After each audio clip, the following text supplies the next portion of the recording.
We are back at it again here with another video with the Invest for Tomorrow. To all the first time viewers and investors, welcome to the channel. To all subscribers, welcome back.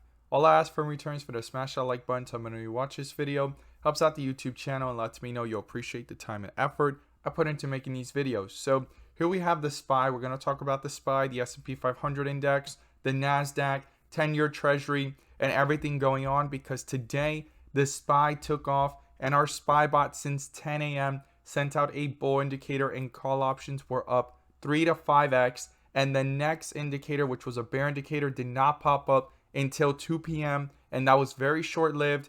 The bullishness went throughout the rest of the day, guys. This is our new release that sends us notifications directly to the Discord to maximize on opportunities and have an edge over the markets no matter which direction stocks are going, whether it's the SPY, stocks individually, and so forth. Now, the SPY here has been consolidating, and we have some key levels to be watching going into tomorrow, the rest of this week, and we have some key things to be aware of. But before we break it all down, I want to share with you guys the home run opportunity I mentioned this morning over at the Discord. And if you guys want to get on early with us, every single morning we strive for opportunities like these. It was phenomenal and beyond expectations. Check out the link down below in the description to the Discord. We look forward to having you join us, and we're going to jump right into it here with the SPY, S&P 500 index, 10-year Treasury, and also important data of this week. So the home run of the day was spectacular and beyond expectations, and if you want to get on early with us every single morning, we strive for opportunities like these. Check out the link down below in the description to the Discord, and by joining, you'll become part of a growing community of investors, all looking to learn and grow together. So these are the stocks I mentioned this morning.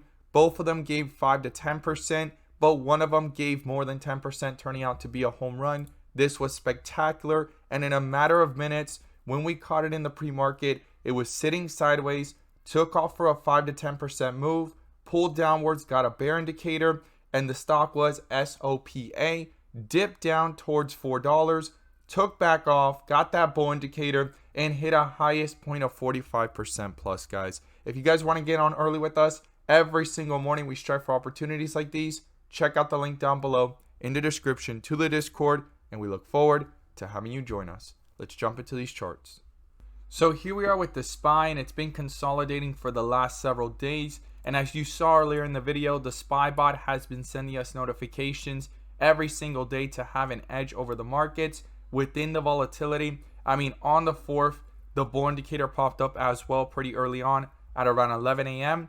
and those call options went up 4 to 5x as well. And today it was phenomenal, and yesterday they 2 to 3x. I mean, to the upside, downside, there's opportunities everywhere, but we need to be aware of certain things going on this week. And one of the main things is the 10-year Treasury, guys. It keeps on spiking up. We started off at the month with around 1.77. We went down to 1.74, and now we're at 1.93, and we've hit highs of 1.95 all the way up towards 1.97. So we have gotten really close to 2%.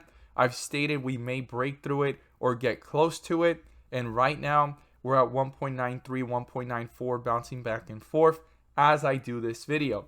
So super important to realize that within all of this consolidation here, all it takes is one information of data to spark interest of fear, or just those headlines and stuff coming out talking about how bearish things may be or how bad inflation has been in the last 4 years, to make things to start falling even faster. And if you look here at this screenshot that I took, and I talked about this in yesterday's video, this is a big week because we have CPI data and core CPI coming out in the morning on Thursday, and the expected is 0.5% for both of them.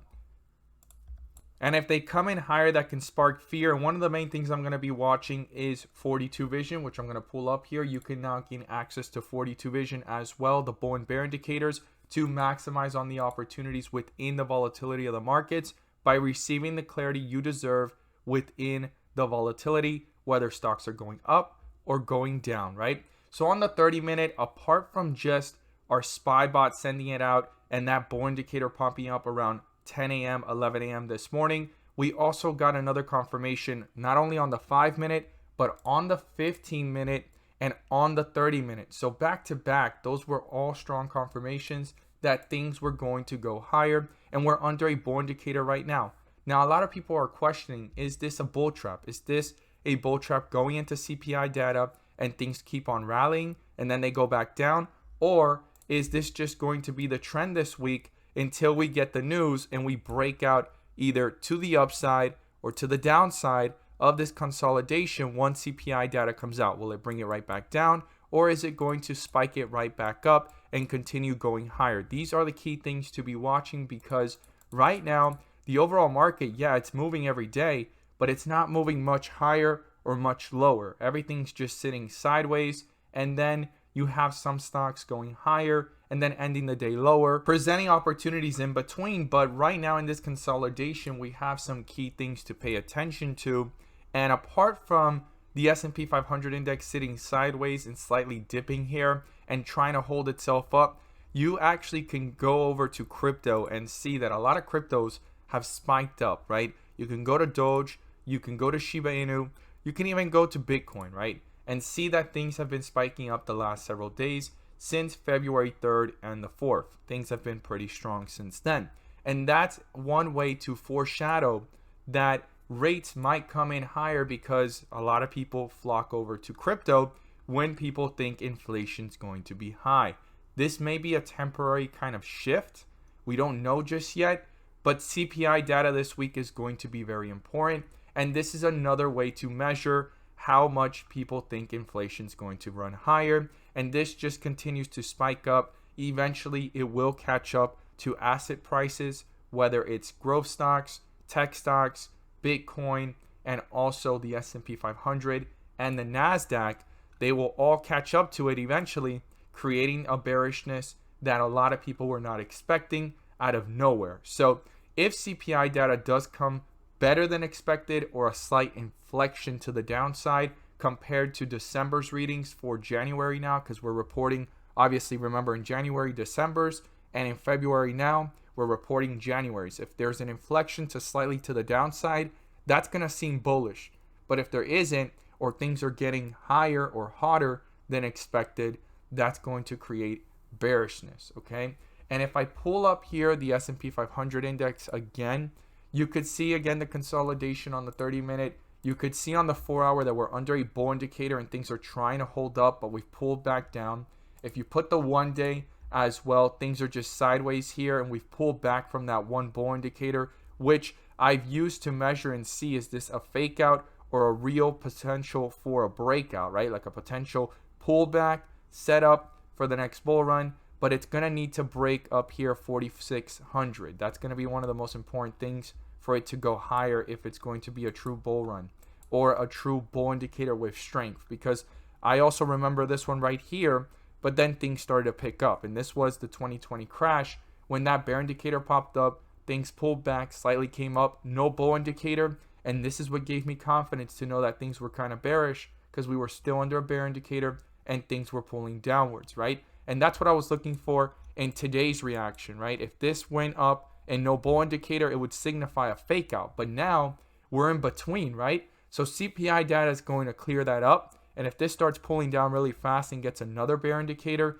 that's just going to signify that this was short-lived, a bull trap as well. And we're going to have to see how things play out. Now, there is one bear indicator that's popped up, and this doesn't pop up every day. I've talked about it in my previous videos, and that's the 1-week bear indicator. I've stated that if this continues to go higher and a bull indicator pops up, this will be negated and things will continue to possibly go into further strength. We'll have to see. But if it goes higher and it turns out to be a fake out and this bear indicator remains, and yes, we slightly went up, but this is a bull trap at its finest if it just pulls right back down and this bear indicator remains. And the reason being is because when bear indicators pop up, they don't pop up for 1 week. They pop up for weeks at a time, and they don't pop up all the time. I mean, the last bear indicator was in March of 2020 in the crash, lasted about a month, and then also 2018 and at the beginning of 2018 2 times, and they lasted for several months at a time as well. And then we get bull indicators on the 1 week, and they don't happen every day either. The last bull indicator was back in May of 2020, and we've been in a bull run since then, right? And right now, this is just the beginning, and this has been in the middle of a correction for the S&P 500 index. For the NASDAQ, it was a crash because it reached up to 20. And now we're in the middle of things, trying to see if this is going to set up with real strength and be the setup for the next bull run and a bull indicator pops up, or this is going to hold true and it's going to be a fake out, go lower, and it's going to be a bull trap at its finest. We need to watch this carefully, closely. Rate hikes haven't even happened yet. We're going to know about CPI data, and that's going to stir up the markets, giving some type of insight on how the Fed may have to react and how a lot of different articles and experts, hedge funds, and investors are going to react and start stating their own opinions on what this could mean moving forward. But within the volatility, there's going to continue to be opportunities. I'm going to continue to watch 42 Vision as always, and you can now gain access to it as well. The link is down below in the description to the 42 Vision indicators to receive the clarity you deserve within the volatility of the markets to maximize on the opportunities no matter which direction stocks are going. As always, guys, thank you guys so much for watching, and let's make some money.